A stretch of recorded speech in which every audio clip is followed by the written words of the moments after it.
एक सवाल जो हमारे सबके मन में आता है कि हमें वीडियो रिकॉर्डिंग करने से पहले कौन से एफपीएस का इंतखाब करना चाहिए। क्या हमें 25 एफपीएस पे रिकॉर्डिंग करनी चाहिए या फिर हमें 50 एफपीएस पे रिकॉर्डिंग करनी चाहिए, हमें 60 एफपीएस पे रिकॉर्डिंग करनी चाहिए या फिर 30 एफपीएस पे रिकॉर्डिंग करनी चाहिए। आखिर ये एफपीएस हमारे किस काम आते हैं और वीडियो रिकॉर्डिंग करने के लिए किस सिचुएशन में कौन सा एफपीएस सबसे ज्यादा बेहतर है। अस्सलाम वालेकुम फ्रेंड्स, मेरा नाम है सिद्दीकी अब्बास और आप देख रहे हैं फिल्म एडिटिंग स्कूल। तो चलिए स्टार्ट करते हैं।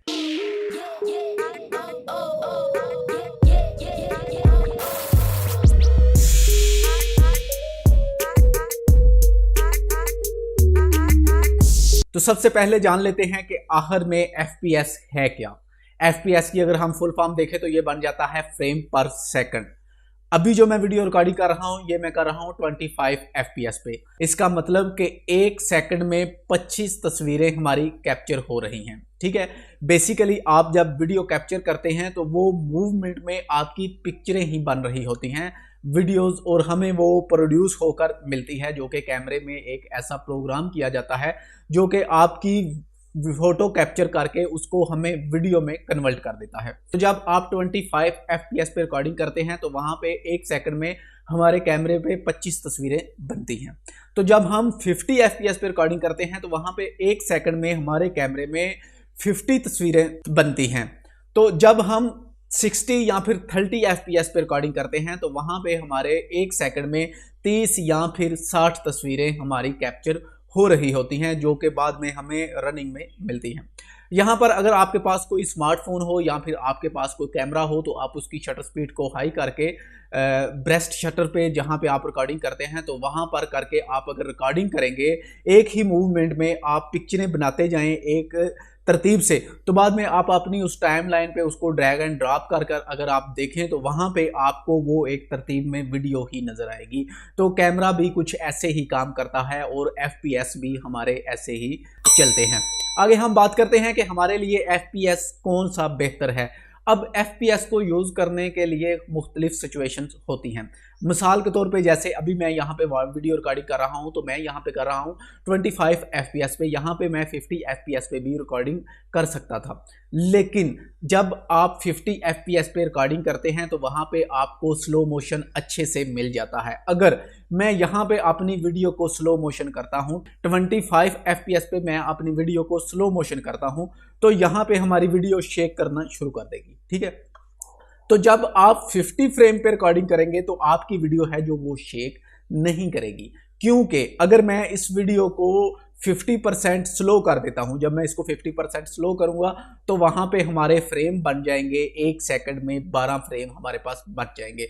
अब 12 फ्रेम बहुत कम होते हैं। इसी तरह अब मैं ये नॉर्मल रूटीन में वीडियो बना रहा हूं 25 एफपीएस पे तो मेरी वीडियोस बिल्कुल शेक नहीं कर रही। तो अगर मैं इसी वीडियो को 50 एफपीएस पे रिकॉर्डिंग करता और रिकॉर्डिंग करने के बाद मैं इसको 50 की स्पीड लगा लेता, ठीक है, 50% की स्पीड लगा लेता, तो हमारे जो 50 फ्रेम थे वो 25 में कन्वर्ट हो जाएंगे और 25 में जब वो कन्वर्ट हो जाएंगे तो फिर भी हमारी वीडियो शेक नहीं करेगी। हम उसको स्लो मोशन में यूज़ ले सकते हैं। 20 एफपीएस का हमारे यही फ़ायदा होता है। तो ये आपको सिचुएशन देखनी होती है कि आप किस तरह की वीडियोस बना रहे हैं और यहाँ पे आपके एफपीएस कौन से बेहतर होंगे। और अगर हम वाइडिंग वीडियो रिकॉर्डिंग की बात करें तो वहाँ पे हमें ज़्यादातर स्लो मोशन इस्तेमाल करना होता है। तो वहाँ पे हमें कम से कम 50 फ्रेम पे वीडियो रिकॉर्डिंग करनी चाहिए। हमारी वीडियो जो शेक करती है, बहुत सारे दोस्त मुझे कमेंट्स करते हैं कि सर हमारी वीडियो है जो वो जब हम स्लो करते हैं तो वो ब्लर हो जाती है या फिर वो शेक हो जाती है,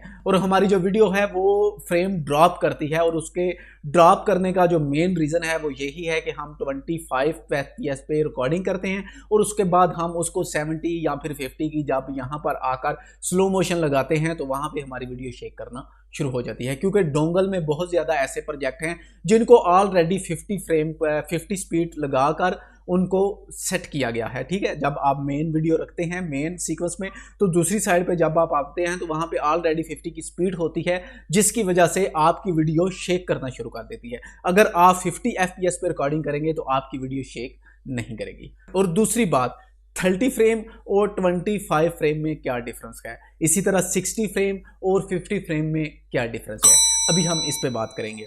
तो यहाँ पर अगर मैं आपको बता दूं कि हम जिस रीजन में रहते हैं, जिस कंट्री में हम रहते हैं, मैं पाकिस्तान से हूं, तो यहाँ पर जो इलेक्ट्रिसिटी है वो इस हिसाब से है कि यहाँ पे हमारे लिए 25 फ्रेम और 50 फ्रेम बेस्ट है। अगर हम बात करें यूएसए यूके की, तो वहाँ पे 60 फ्रेम हैं जो वो चलते हैं। वहाँ पे की इलेक्ट्रिसिटी है वो इस तरह से बनाई गई है कि वहाँ पे जो लाइट है, अगर बहुत सारे आपने वीडियो में देखा होगा कि हमें फ्लिकरिंग की प्रॉब्लम आती है, तो वो यही होती है कि हम जब नाइट को 60 फ्रेम पे या 30 फ्रेम पे वीडियो रिकॉर्डिंग करते हैं तो वहाँ पे हमें फ्लिकरिंग का मसला आता है।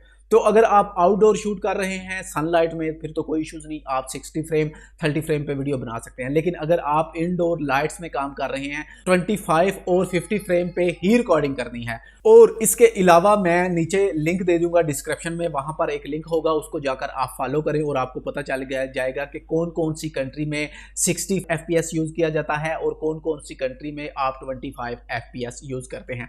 अगर आज से हम कुछ साल पहले की बात करें, मिसाल के तौर पे 4 या 5 साल पीछे जाएं, तो पहले जो छोटे हैंडी कैम आते थे उनमें हमें एक ऑप्शन देखने को मिलता था, PAL VS NTFS, ठीक है। और अब जो हमारे पास कैमरे आ गए हैं डिजिटल, इनमें हमें PAL NTFS देखने को बिल्कुल नहीं मिलता। और अब PAL NTFS है जो उनको डिवाइड कर दिया गया है FPS पे।